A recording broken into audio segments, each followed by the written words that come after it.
Capes on the Couch podcast is for entertainment purposes only. Dr. Issues is a psychiatrist, but he is not your psychiatrist and does not have knowledge of your individual situation. For any personal mental health concerns, please consult your own healthcare providers. For medical emergencies, please call 911 or the designated number in your area immediately. Remember that you are not alone and help is out there.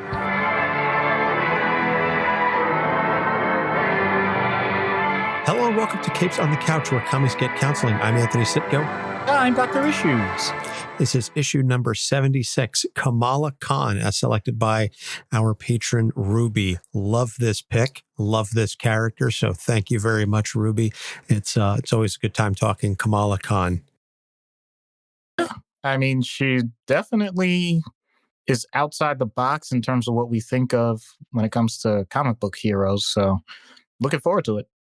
Yeah, and something very, very special about this episode, which we'll get into shortly. A couple quick housekeeping items. First off, want to give a shout out to Seth, who is our resident Facebook group meme machine. So thank you, Seth, for posting all sorts of fun stuff over in the Capes on the Couch Facebook group. So if you are on Facebook, please check out our fan group. It is growing. We are small but mighty. And Seth is doing his part to make it very, very entertaining. So lots of good stuff in there. Also want to mention that for the next couple of days, Podchaser, which is an awesome site where you can leave reviews, is doing something really, really special. If you go on podchaser.com and you leave a review for a podcast, Podchaser will donate 25 cents to Meals on Wheels COVID-19 Relief Fund. And if the podcast responds to that review, they will double that. So the other day, I went on and started just dropping reviews like crazy. I was like Oprah. I was like, you get a review, you get a review, you get a review. Everybody gets a review. And of course, anybody who leaves a review for us will naturally get a response to that review so that we can get money out to folks who really need help, especially in time like this. Doc and I are continuing to social distance. He's at his house, I'm at mine. I look forward to the day that we can record again in person, but until we all move past this COVID-19 situation, I think it's best for everybody. I mean, my son just celebrated his 1-year birthday last week, and we had a virtual party for him because his grandparents, his aunts and uncles, nobody can come over and hold him. So that's been a little sad and a little frustrating, but we tried to make the best of it. So we had a lot of fun, video chatting with the family members. But in any case, that's kind of what we're dealing with right now. I know a lot of podcasts are talking COVID-19. They're putting out episodes. I know our friends Freudian Sips just did an episode on it. Necessary BS just did one. Whole host of podcasts are talking about this primarily. We are not going to be one of those podcasts. We're just going to mention it in passing and then move on. Because I think if you want to get information on it, you can go to literally anywhere else. But you don't come to Capes on the Couch because you want up-to-date information on real events. You come to Capes on the Couch because you want to learn some stuff, but you want to be entertained. Darn right. I have to live with holding my N95 mask and guarding it like gold at this point. Yeah, I don't doubt it. So let's move on to Kamala Khan. So she was created by Sana Amanat, Stephen Wacker, G. Willow Wilson, Adrian Alfona, and Jamie McKelvey. It's quite a cadre of creators in Captain Marvel number 14, August 2013. Now, her first appearance is a one-panel cameo that it's officially her first appearance. But if you really want to get into the point where you know who Kamala Khan is and it actually she's fleshed out as a real person, as a character, that would be Ms. Marvel number 1, February of 2014. So Kamala Khan is the first Muslim superhero to headline a book for Marvel Comics. She is a first-generation Pakistani American, and she's a teenager, and she kind of chafes against the rules of her parents. They are very strict on her. And so she's not really fond of that. One of the other things that I dig about her as a character is she is a major superhero fangirl. And so she writes a lot of fan fiction about the Avengers, especially Carol Danvers, whom she idolizes. So one night she sneaks out of the house against her parents' wishes, and she goes to this party. And then on her way home, she ends up exposed to the Terrigen mists, this weird green cloud that comes over Jersey City, which is where she lives. So rock on Jersey. And so the Terrigen mists unlock her latent inhuman genes. And it turns out that she has the power to shapeshift. And so her best friend Bruno learns of her abilities after she gets shot, stopping Bruno's brother from robbing the store that Bruno works for. So he becomes her man in the chair, so to speak. He's a technical whiz. And so he's helping her with the costume and providing intel. And so he helps her defeat the inventor, who is her first real nemesis. And the inventor is, I can't believe this is, I don't know who came up with this idea, but God bless him for it. The inventor is a hybrid clone of Thomas Edison and a cockatiel. I don't know what to add to that. As a matter of fact, I'm not making that up. I know. It's just that strange. It's just like when you're thinking, yeah, exactly. When you're thinking, who do I want this person to fight? How about a half man, half cockatiel with the brain of Thomas Edison and the ethics of Ayn Rand? So that's basically who the inventor is. So a bunch of stuff happens. A lot of Kamala's stories involve her trying to simultaneously balance schoolwork and superherodom because, again, she is a teenager. Very reminiscent, I would say, of early Spider-Man in the whole teen superhero trying to hide their secret identity, get into and out of trouble easily without tipping people off as to their superhero identity. Right. So in the Secret Wars arc, she ends up teaming up with her idol, Carol Danvers, and they help protect Jersey City for a spell. Then Kamala gets her family and friends to a safe place where they are waiting for the world to end. And then once the incursions pass and the realities merge, she continues operating as Ms. Marvel. So during a later battle with Warbringer, she's joined by Nova, Spider-Man, several Avengers. And so Iron Man is impressed with her and he offers her a spot on the Avengers. And so she accepts and she's like freaking out because now she's an Avenger, which is like beyond anything that she thought was possible. So one of the storylines is she's dealing with Hydra, who is using the Ms. Marvel likeness to co-opt their redevelopment scheme, which involves brainwashing residents, including Bruno and some store owners. And it's about gentrification of the neighborhood, which, Doc, you and I live in New Jersey. You and I are aware of a lot of the changes that have been made to Jersey City over the years. You take out the Hydra stuff, but a lot of this is really hitting home. I mean, we're seeing it in Hoboken. We're seeing it in Jersey City. A lot of that area that's adjacent to Manhattan is really being taken over by a lot of up and coming yuppies, so to speak, and young professionals and things of that nature. So again, Hydra and the brainwashing thing is comic books, but the changing face of Jersey City, that is legit. So she does manage to defeat Hydra, but it takes a hit to her reputation because the residents of Jersey City who see Kamala as really, or see Ms. Marvel, I should say, as someone who really defends the neighborhood, they saw her face being used for this redevelopment and this gentrification. And they were saying, oh, she's a sellout and this and that. So it really messed with her, which of course was Hydra's goal.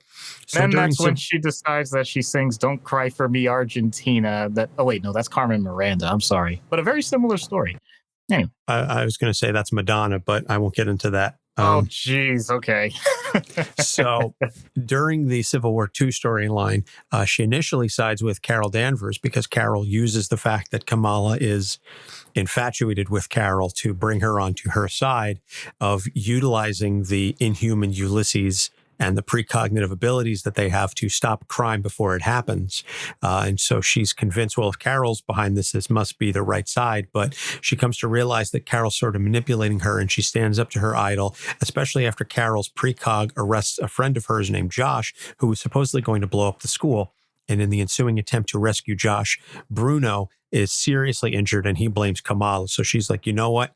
I have to do what's right, even if that means standing up to you. And so they have a falling out, so to speak. And so she ends up quitting the Avengers because they're too focused on the planet and not enough on the little guys. And so she joins the Champions, and this is a team of other young heroes. And so they recruit other heroes. They recruit the Wasp, Robbie Reyes, Amadeus Cho. There's a whole host of other teen heroes, Miles Morales. And so they sort of operate. And she ends up reconciling with Carol as well as Bruno. And in the newest, the current ongoing series, The Magnificent Ms. Marvel, not to be confused with The Marvelous Miss Maisel, it is revealed that all of her friends and her parents know of her dual identity. So I sort of gloss over a lot of stuff. But again, Kamala is a fairly young she's a young character, and she's also a new character. She's only been around 6 years. So there's not a litany of stories to tell about her. But again, as I said earlier, I like the way that she's written. She's young, and so she's got that spunk and that young vitality to her.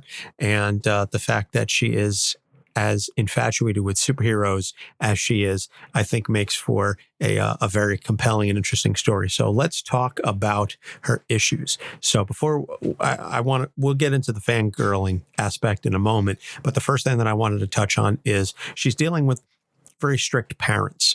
And this comes not only from a situation where she is a teenage girl. So I'm sure a lot of our listeners who were all teenagers at one point, you all remember chafing against your parents. They had their rules. They said, you can do this, you can't do that, you can't stay out past this time, I want you home by then, et cetera, et cetera. Plus, she's got the immigrant issue, she has the religious issue. These are all, in her mind, ways for her parents conspiring against her, forbidding her from having fun, forbidding her from having a life. And so there's this struggle that she deals with. Again, the wanting to love and respect her parents, but also wanting to forge her own identity. She's trying not to be entirely disrespectful of her heritage, but still trying to Americanize herself to some extent. And so there's a lot going on here. And that's, I would say it's a very common issue. And kudos to G. Willow Wilson for writing it as well and as compelling as she did. So I'll stop talking and I'll let Doc take over. Okay, no problem. Just a little background with G. Willow Wilson. She converted to Islam in her life and therefore has a very unique take that you can see through Kamala. But she made it very clear in previous interviews that she did not want the religion itself to be the overarching identity for her. And as Anthony already pointed out, the number one thing is this could just as easily be an Irish Catholic family in America. This could just as easily be an Indian, European, British family that has to make some adjustments. This is something that all sorts of generations and cultures have to do in multiple times in history. I mean, that's just the way it is. America, of course, is known as this stew or melting pot, so it adds its own flair to it. But the point with Kamala is she's also at a time where her age and her hormonal development clearly is going to influence her take on the world. And you add in superpowers, of course, that's going to be something added to it. But you don't need superpowers to understand that you are getting more thrown on you in life than you ever have before. Academically, that's something that teenagers deal with, not just because you are learning things that you haven't learned before, but now, I think we've mentioned this in previous episodes, the idea, especially in her family, of doing everything perfectly, getting into college, making sure that you have the right focus in life. Those are the things that are being thrust upon her day after day. Meanwhile, she still is a child, and therefore she still wants to have fun. She still wants to have friends. She wants to be able to have that level of freedom and do what she wants. So you have things that often are in direct conflict. So humans in general, we don't want to be in conflict. We want things to work out for us.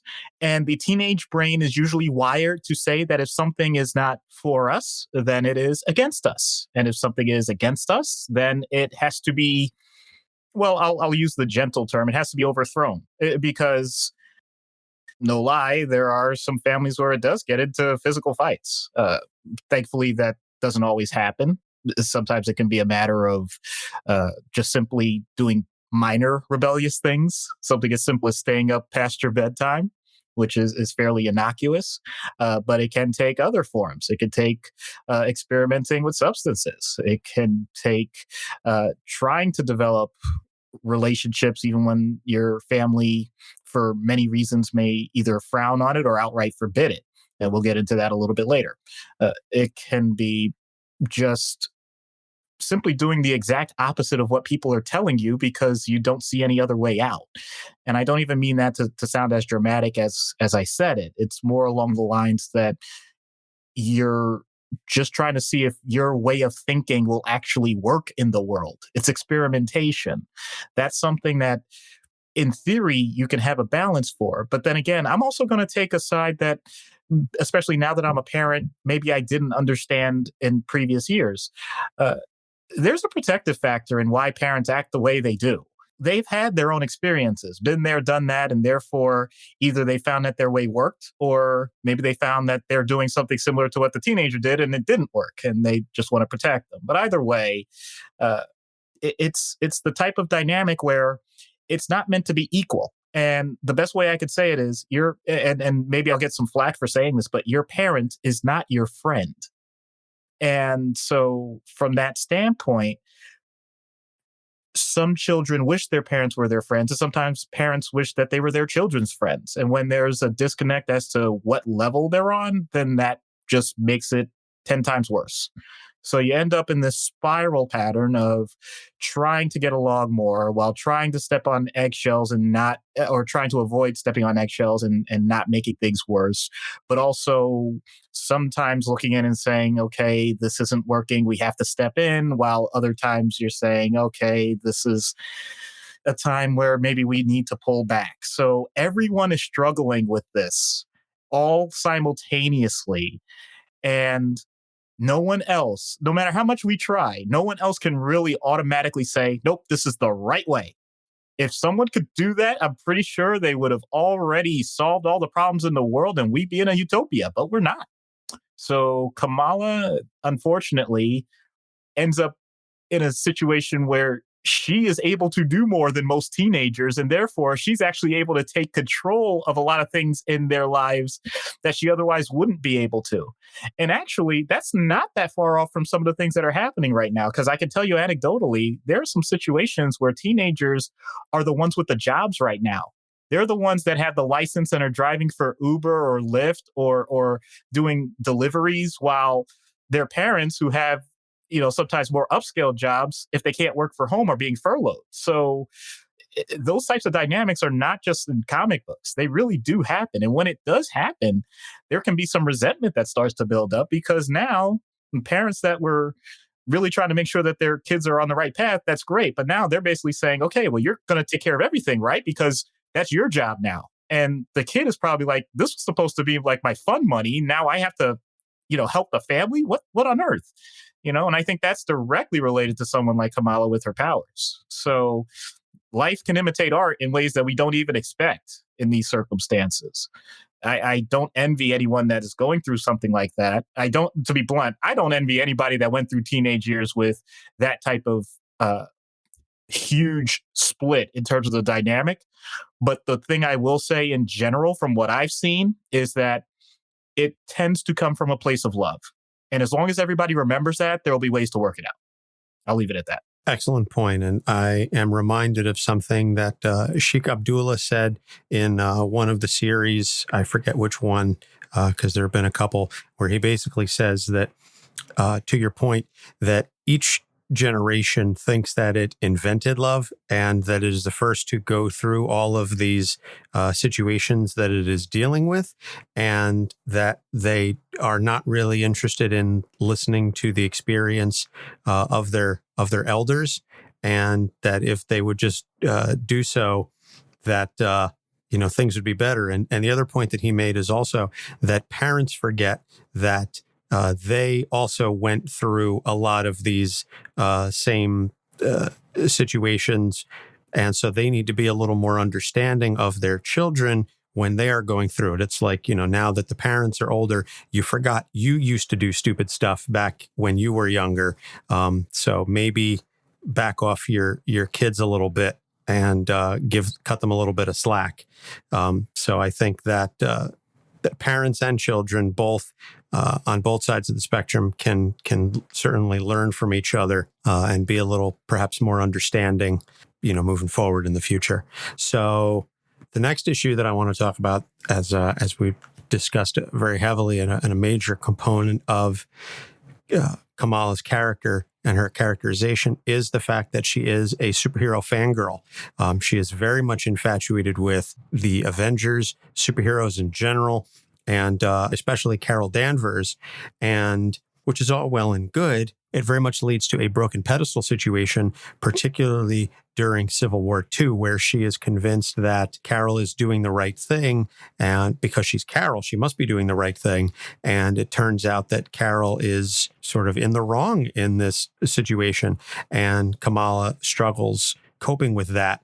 And this ends up leading to problems. They do eventually reconcile, but hero worship for anyone can be a major issue, even superheroes. So, Doc, if you want to talk a little bit about that. Sure, absolutely. It's interesting because, in a way, I think I've experienced this on both sides. I had someone, I'm not going to give too much detail, but basically a known public figure, a physician, and some of the things that they did that I found out later on, I didn't agree with. It's as simple as that. That doesn't mean that I throw away everything that I knew about them or why I looked up to them in the first place. And then, someone that I know has made it clear that they looked up to me and I didn't live up to my end of the bargain. I'm not saying anything negative about that person at all. It's just the way it is.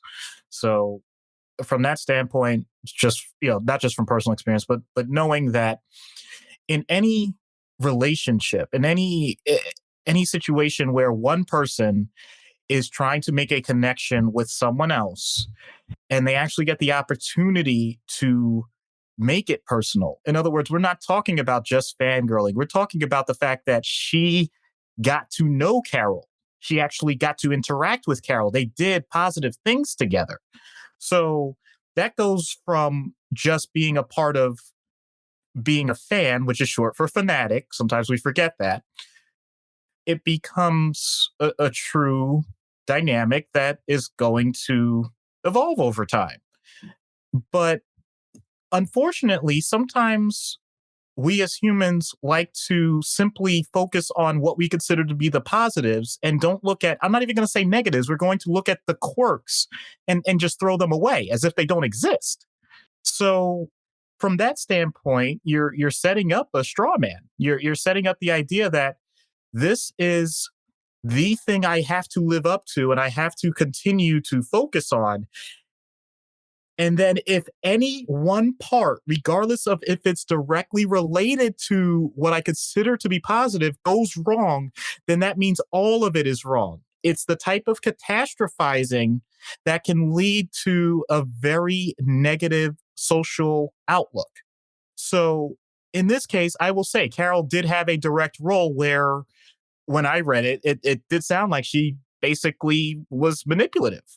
And that is always going to be true with someone that feels like they have a position of power. If that's the case, then no, I'm not going to say that Kamala intentionally did anything wrong, but the emotional burden then that creates for her is really painful. On the other hand, if it's a matter of a disagreement, or I'll make it sound ridiculous because that's kind of the point here. If the person that is put on this pedestal is doing something totally unrelated and just doesn't, it just doesn't seem germane to what that person's goal is. So let's say this could take a couple of forms. If we're talking really in the negative, we're talking about a cult leader that basically tells their followers, well, you can leave at any time, but they have so much power that the person that's in the cult basically says, like, yeah, I could leave at any time, but if I do, everything is going to fall apart. That actually is based in reality, but that doesn't mean that they shouldn't take the chance and at least get outside help so that they can live a better life. If we're talking about someone, though, that simply had their own ideas, and the best example I can give to do another pop culture reference with The Incredibles, Syndrome. I mean, he loved Mr. Incredible and wanted to do all this stuff as a kid, but Mr. Incredible obviously wanted to make sure, like, kid, you're going to get yourself killed, and it leads to the entire first movie. So that's a situation where, in theory, that child did nothing that he saw wrong, and Mr. Incredible clearly did nothing wrong, but because of that emotional weight that the child put on their own fandom, it created such a negative view that they devoted their entire life to destroying the construct that nobody else really had a problem with up until that point. So I'm using both sides to show how far the extremes can be. With Kamala, thankfully, she's able to show a level of maturity even at her age that clearly things don't have to be that way forever. Things may be the way they are now. That doesn't mean that's the way they stay. So even if a pedestal is broken like that, that doesn't mean it can't be mended. But then again, maybe you just don't need the pedestal at all. So I always appreciate these types of stories because they touch on the type of dynamic that you have so many times in life, whether one side is aware of it or not. If you are a person that has ever had someone like you, or say that they knew that they liked you from the moment they met you, or things like that, if you're not aware of it, and at this point, I'm giving myself just as much of this pep talk as anybody else. If you're not aware of it, then you can actually do damage and not even know it. And that can really, really haunt you. If it's something, though, that you're aware of and you continue to foster a positive mindset and a positive view for people, then hopefully it'll lead to more good than harm. So I'll kind of leave it at that, because someone like Kamala clearly is going to continue to have that. I think, going back to the original point, because there's so much of a cultural component to it. Even if it's not meant to be at the forefront, it is there.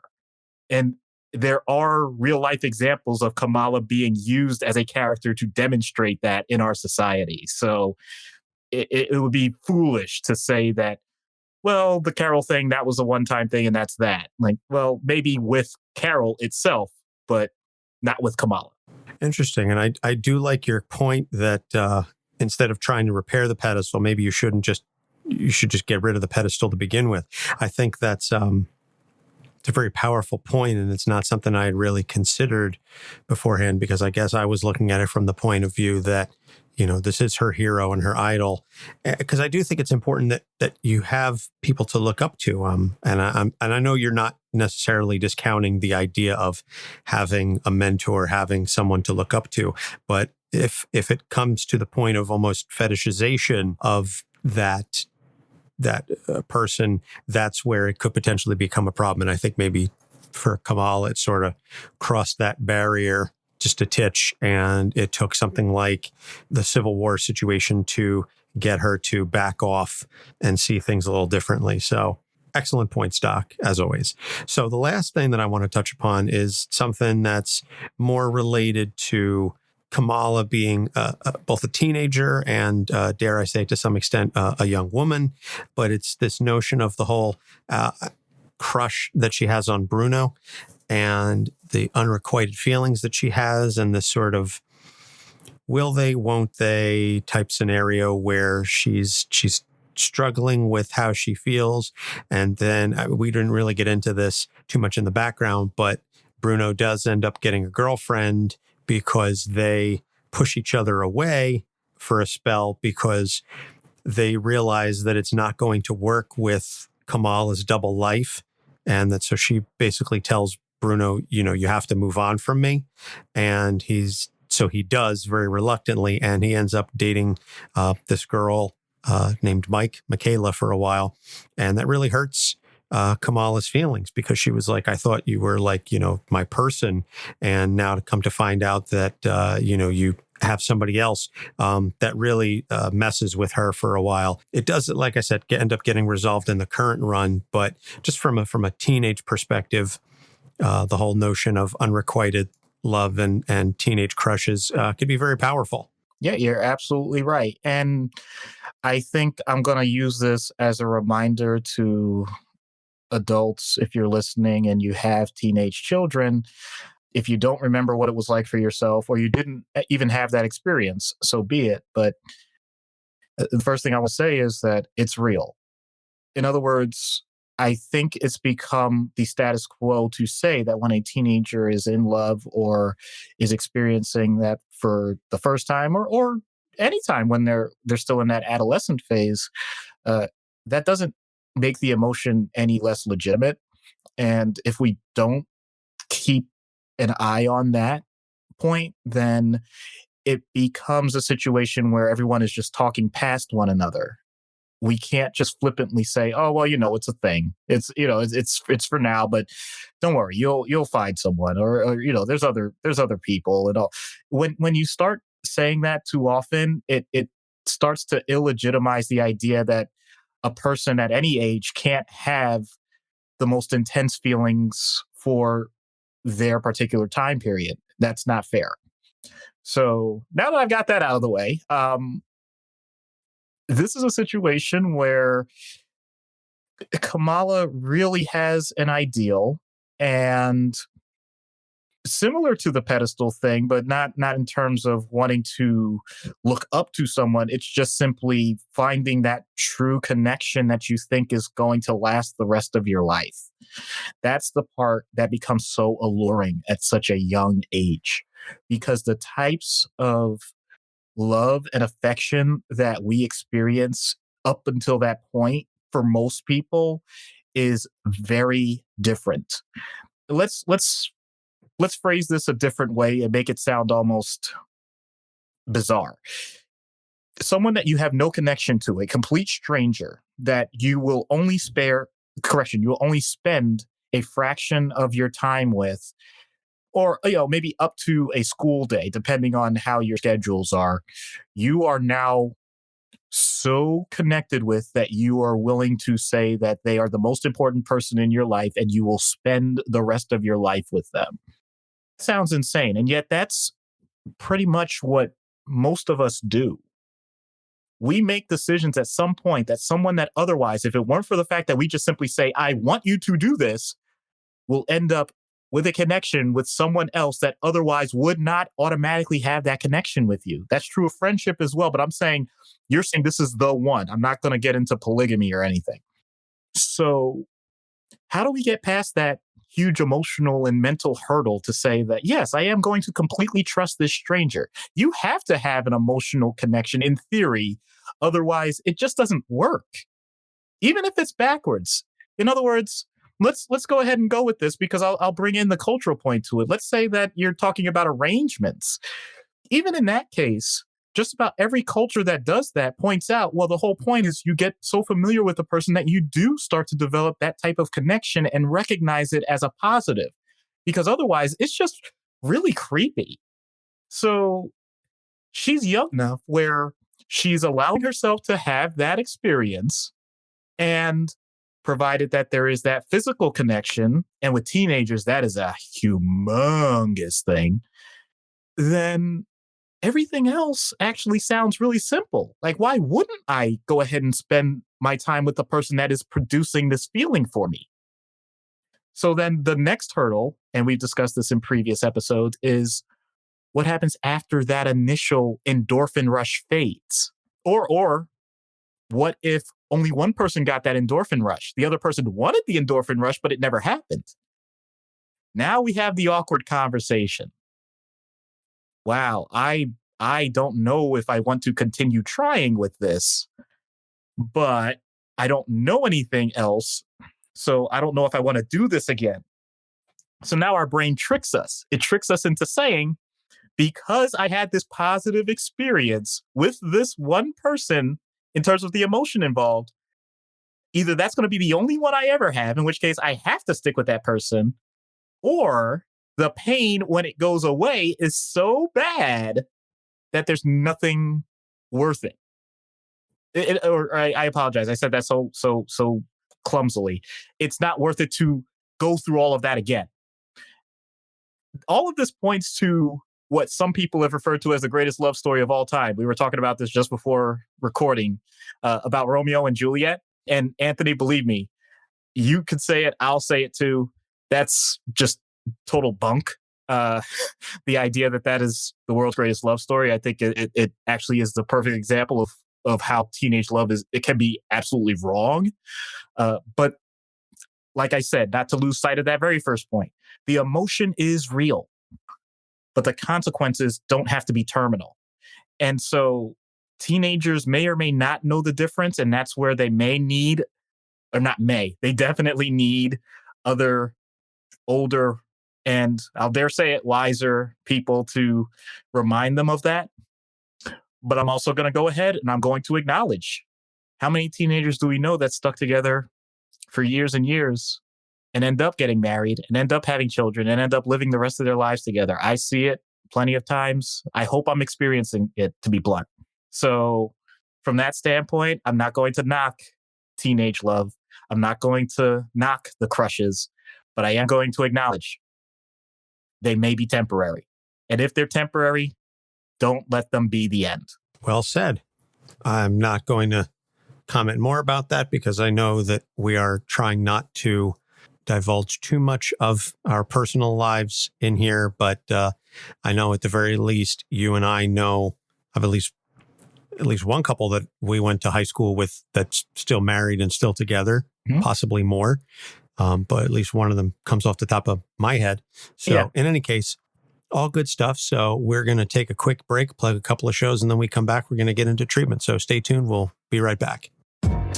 Hi, this is Jimmy from the podcast Talk Me Into, the show where my co-hosts Dan, Jeff, and I talk each other, and maybe even you, into liking what we like. Here's a little taste of our show.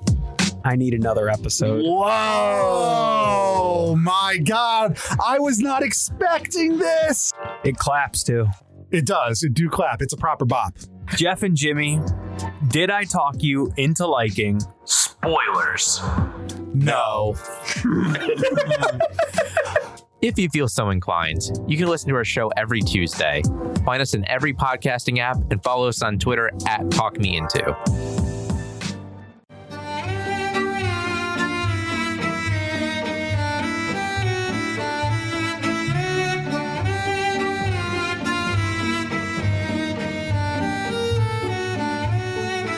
Hey podcast fans, I'm Rachel, host of We're All Mad Here, a new podcast about the history of mental health. Do you love history? Do you love creepy stories of abandoned hospitals? How about questionable medical procedures? We're covering it all.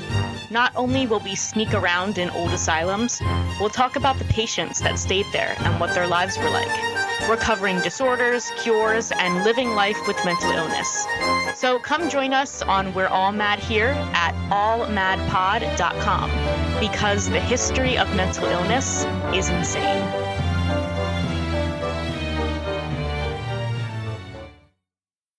Hi, I'm Saladin Ahmed, and this is Capes on the Couch.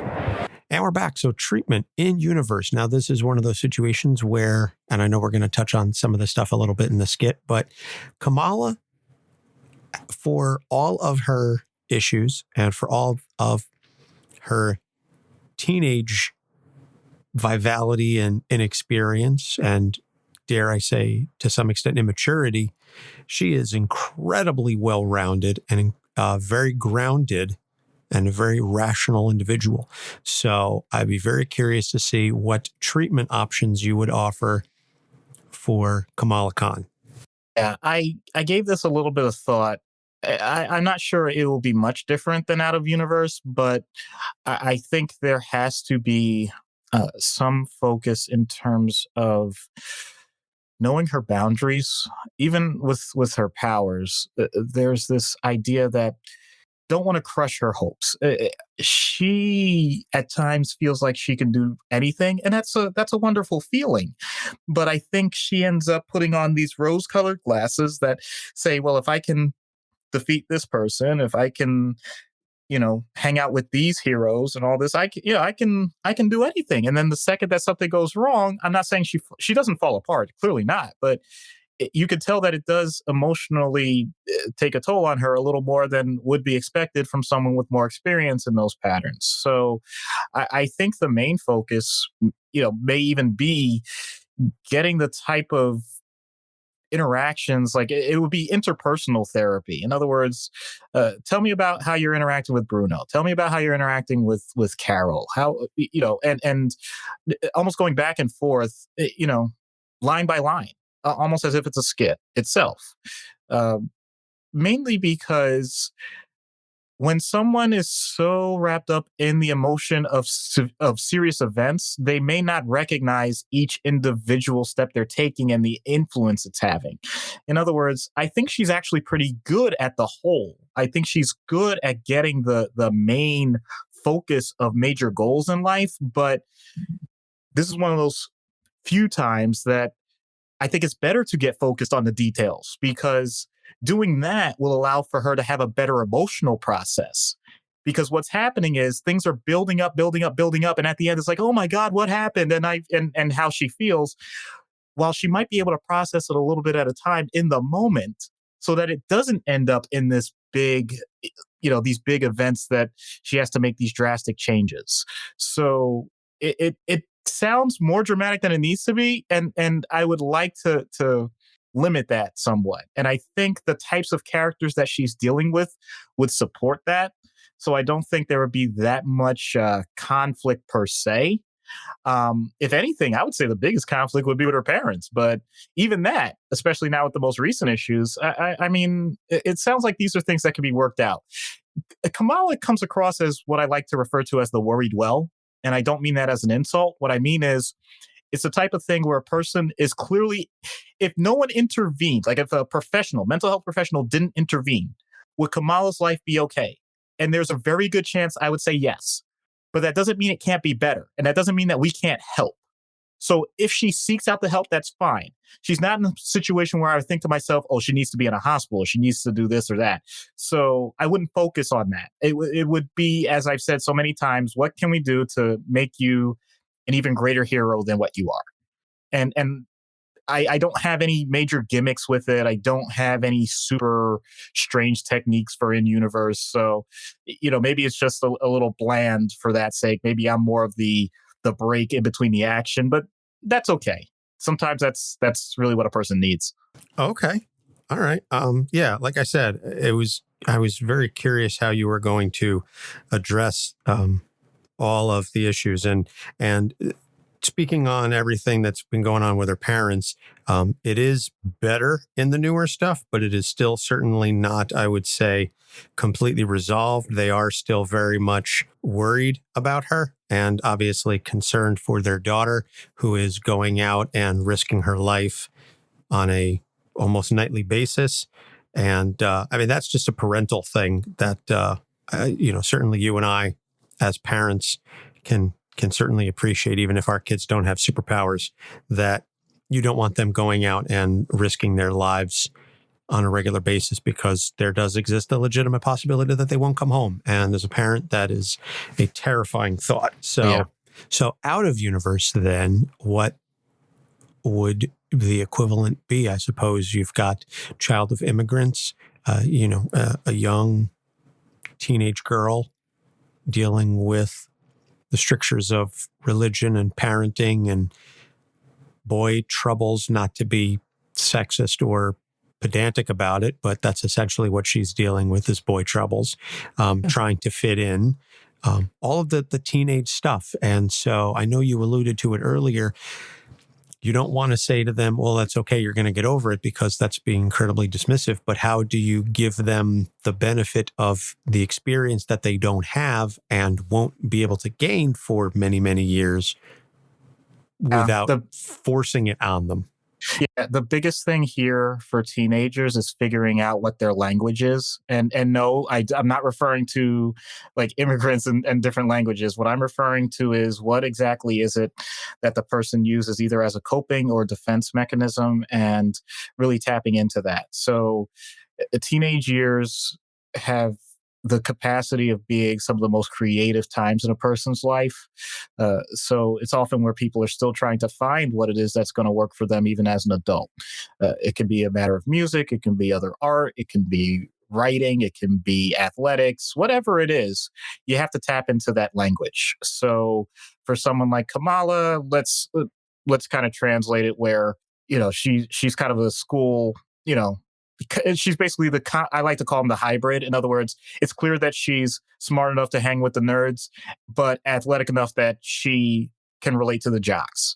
So on one hand, in this case, someone like Bruno, I'm really stretching it, I know, but I want to make sure that it's relevant to real life. So someone like Bruno clearly is not a superhero. So he's more on, much more in the regular kid, possible nerd category. But meanwhile, the people that Kamala looks up to outside of this are all athletes and stuff. But she has such a strict religious family, and as a female in in a Islamic household, depending on what sport she's doing, it could be highly frowned upon, to the point of saying, short of forbidding, because they still let her do it because she's young enough and they think it's just a phase. So that's all incredibly realistic. To be blunt, that's pretty much realistic in exactly where we live. So from that standpoint, all of those things, it's a matter of, as I already said, okay, well, what is it that you do? What I need to know is, what do you do when you're alone? Because I know what you do with your family, because you feel like you have to kind of rebel. So you play up all of the sports and stuff. And I know you want to make sure that you have this relationship with this guy that you really have this crush on. So you talk about what books you like and how smart you are. But what do you do when no one's watching? That's the important stuff. Not that the other things aren't important. It's just that that's the therapy part. That's the part that's going to unlock how your emotions process dealing with these things all at once. So if I find out that she really enjoys a certain type of music, okay, let's tap into that. What are your favorite songs? Why do you always listen to those ones that are about heartache? That's fascinating, because I thought you had a good relationship with this person. Oh, you really enjoy writing. And we know that she does her fan fiction. Oh, okay. What happens to the characters? It's amazing. It seems like you always end with one female getting beat up by another more dominant female over someone that you say that you sounds a lot like your former potential boyfriend. Keying in on things like that can be really powerful, and the person may not have ever recognized that that's what they were doing. Although someone like Kamala honestly may be fully aware that that's what they're doing, but they just don't want to talk about it. And that's their one way to do it. So we may be like their living, breathing diary at that point, which is something that you have to take incredibly seriously. So when it comes to these things, you do your best not to press the person about them, because the second you do that with any teenager, that's when they'll clam up. But also, I've seen it the other way. I've definitely seen teenagers that this is their one opportunity to talk, and so they just want to get everything out all at once, and you have to slow them down. Either way, you meet them where they are, you find their language, and you do your best, because no one's perfect at it, but you learn how to speak it and translate it so that they're going to have a more smooth, positive, emotional experience during turmoil. So let's talk about why you have Lizzo on repeat.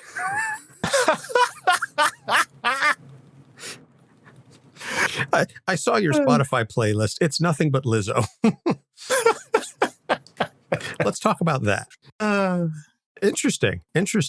I do think it is obviously important to discuss, to talk with kids about meeting them where they are. And I think that's to some extent what it is that you're getting at with the out of universe treatment is meeting them where they are and saying, okay, what's going on right now? And then how much of this are you willing to divulge to me versus trying to, I don't want to say pry it out, but you get what I'm saying. Yeah. So interesting. Well, we're on the skit now, and we have an interesting situation. This is our first ever open casting call for the voice of a character. I posted on Twitter and on social media requesting young female Muslim podcasters or young female Muslim fans of the show to reach out to voice Kamala Khan. And so we got a couple of entries, and Nur Chodry, who is a fan of the show, won the prize, so to speak. And so she is going to be the voice of Kamala Khan. So you will be hearing her momentarily when we get Kamala Khan on Dr. Issues' couch. Hello, Kamala. I'm Dr. Issues. Be cool. Sorry? You're the Dr. Issues. What? I've read so much about you. You're super famous, and you're talking to me? Not famous at all. I mean, sure you are. You're the preeminent superhero psychiatrist. You've helped so many heroes. Iron Man, Wolverine, Captain America, and let's not forget Carol. You're a real asset to the Avengers, you know? Thanks. No problem. I'm an Avenger too, you know. I was. I see. You seem sad about that. I mean, growing up, the Avengers were everything to me. They were so cool, and I wanted to be one. And then I got these powers, and then I became Miss Marvel, and then I became an Avenger, and then... Then you realized it wasn't all what you thought it was. Ooh, you're good. I am the preeminent superhero psychiatrist, after all. So let me ask you, what's your primary reason for being here? I guess it's just a lot to handle. Superheroing and boys and my parents, and I mean, if they even knew I was in here alone with you, they'd totally freak out, and Abu would ground me for like an eternity in a day. Parents don't know what you do? Well, my mom does, and she's cool about it sometimes, but my dad, he would never understand. He's all, focus on studies, beta. Only studies, beta. Make sure you're home on time, beta. Don't think about boys at all, beta. Or else I swear, he doesn't know what it's like to have something that makes you super happy. He really doesn't. You sure about that? Sounds to me like he wants to keep you safe. Speaking as a parent, that's our number one job. I mean, you make him happy in his own way, and he's trying to protect you even without the superhero stuff. And besides, this is Jersey. Crazy stuff happens all the time. It's totally reasonable for him to worry about you. If something happened to you, he'd never live with himself. I know. It's just becoming Miss Marvel was the best thing that's ever happened to me. Even with all the nonsense around me, these powers, they help me protect my friends and my family and my city, and I'm doing the right thing, so why does it feel so bad sometimes? I've told other clients. Like who? I'm not allowed to tell you. No. It's cool. I was an Avenger. Did I mention I was an Avenger? I mentioned that, right? Was it another Avenger? Was it Carol? Ooh, what did you guys talk? Did you talk about me? Did she mention me? Oh, I can't violate patient-client confidentiality. Oh, come on. I can tell you what I told them, but I can't divulge anything else. Fine. My goal is to make you the best version of yourself that you can be. Sometimes that involves some hard choices. Sometimes that involves asking yourself difficult questions. What do you want with these powers? What do you want to do with them? Help people. That's a simple answer. I mean, is there more than that? I don't know. The Quran says, help one another in acts of piety and righteousness, and do not assist each other in acts of sinfulness and transgression. And that's one lesson Sheikh Abdullah said that really stuck with me. But I ask you, seriously, at what cost? What does the Quran say about helping other people at the cost of your own life? I guess you're right. Maybe I should have paid more attention to Sheikh Abdullah. I'm not asking you to quote chapter and verse. My point is that no matter what your belief system is, and no matter how good of a hero you are or you want to be, you have to be sure to take care of yourself first. You can't pour from an empty cup. I mean, I'm not empty, though. I feel like I'm overflowing. I always have so much energy, and I have a lot to say, and you're the one who can help listen to all of it, and you can fix it. Whoa, this is a team activity here. We fix it. Let me ask... Oh, you could get that. Oh, no, I'm not gonna get that. It's my father. Okay, no problem. Big problem? He doesn't know that I'm here. Well, you're gonna have to talk to him at some point. Oh, can you take it then? No, he's your father. Oh, okay, fine. Feed me lines. Tell him I'm in the hospital or something. Hey, Kamala. Okay, just let it ring for now. We can work this out. And now this is probably where it gets awkward. No, wait, I'll call you back. I'm sorry. That doesn't sound like it went well. Well, there was no yelling. That's actually a good one. So what did he say? I'm not really sure I can tell you without making this a 3-hour session. He wants to protect me. He wants to know everything is perfect, but I'm not perfect. And I can't say anything besides that. Anything besides yes is a failure. And now I want to protect him, but he doesn't know it, not in the way that he should. It's a hypothesis. What if you told him all of that the way that you just told me? What? No. No way. No, you're just gonna sit there. I tend to do that when I'm waiting for someone to accept the truth. You know, you can really be annoying sometimes. That's the spirit. That's what other people tell me when they really start to hit on pain points. Look, it gets better, I promise. Okay, that's not as reassuring as you think, but I mean, whatever. What's good enough for the Avengers is good enough for me. I like to call it the messy middle. It's where you find a balance between the uncomfortable topics in your life and the positive feelings that happen on the other side. Does that mean I get to roleplay and beat up somebody? Based on previous sessions, no. You're no fun. Whatever. So can I include you in my next fanfic? Sure, as long as I don't die. Okay, consider it done. As a matter of fact, I'll send you an advance copy before I post it to freakingcool.com.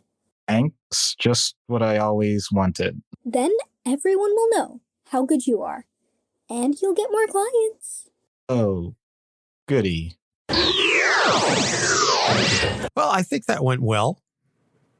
Sorry, it didn't end quite the way she wanted it, but at least your office is safe. Yeah, and I just get more publicity, which is exactly what I know that's all you ever wanted. That's why you're in this. Yeah. For the fame and fortune, right? Yep. Good old anonymous doc issues. Yeah, that's really what I wanted. So that's going to just about wrap it up for this episode. So coming up in the next couple of weeks, we've got Secret Identities, Shredder from Ninja Turtles, and Dick Grayson. We are holding off on the Natasha Romanoff episode because, as Marvel announced the other day, that they are postponing the release of the Black Widow movie to November on account of the coronavirus situation. We see no need to rush putting up the Natasha episode. So we will tie that one in with the movie come November when it is timely. So, which is fine. It, just like I said, it gives us an opportunity to shuffle things around a little bit, but we're all sort of making do as best we can. As we mentioned at the top of the show, if you go to podchaser.com and you leave a review for our show or any podcast, Podchaser will donate 25 cents to Meals on Wheels COVID-19 Relief Fund. And if the podcast responds to your review, they will double that to 50 cents. So I already know that we've gotten 1 or 2 reviews in the last couple of days. And I went on a review spree myself, leaving reviews for many of our friends' shows, and several of them have already responded. So if you have a Podchaser account, please go to podchaser.com and check out not only our show, but a lot of our friends' show. I know we're on a couple of podcast lists. It's basically, they're trying to be like the IMDb of podcasts, and I think they're doing a great service for the podcasting community. So podchaser.com is where you want to be, and obviously the money goes to a very good cause. Our Patreon review of the Lock and Key trade paperback is now up. If you are a patron at the $3 and up level, you will have access to that trade paperback review. Last month, we did the Joker Endgame, and we released that one publicly as a little teaser. And now moving forward, all of our reviews will be for patrons only. Our lucky patrons who will not be paying for the month of April because we are waiving all of the fees. And that was inspired by our friends over at the Perfect Package podcast show. So Chad and Dave, thank you so much for inspiring that move. And I know that Into the Night, the Moon Knight podcast, has been so inspired by our move. So I want to make sure we give full credit to Chad and Dave. They were the ones who started this off, at least as far as I'm aware. I don't know if they got that idea from anybody else, but kudos on them. I know that we will be making, or at least I will be making an appearance on the show at some point in the not too distant future.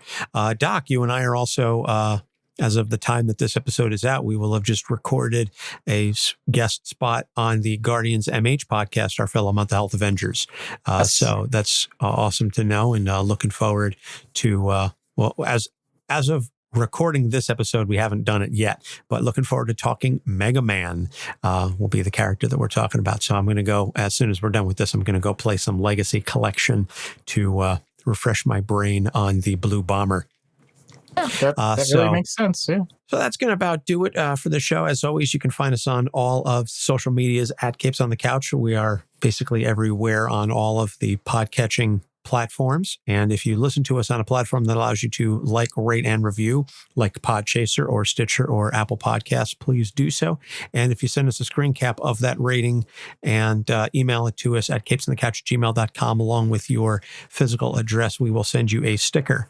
And I reached out to our TeePublic store asking about wholesale of stickers. I'm not really sure if they got the email. I don't know what's going on with their manufacturing on account of the coronavirus. I do know, however, that we are very close. Doc and I are finalizing the design for our next shirt, our next logo. So it is real. It is a thing. And we will be finalizing those details very, very shortly. So stay tuned. And as soon as that goes live on our TeePublic store, we will let you know. So Doc, anything you want to add before we head out?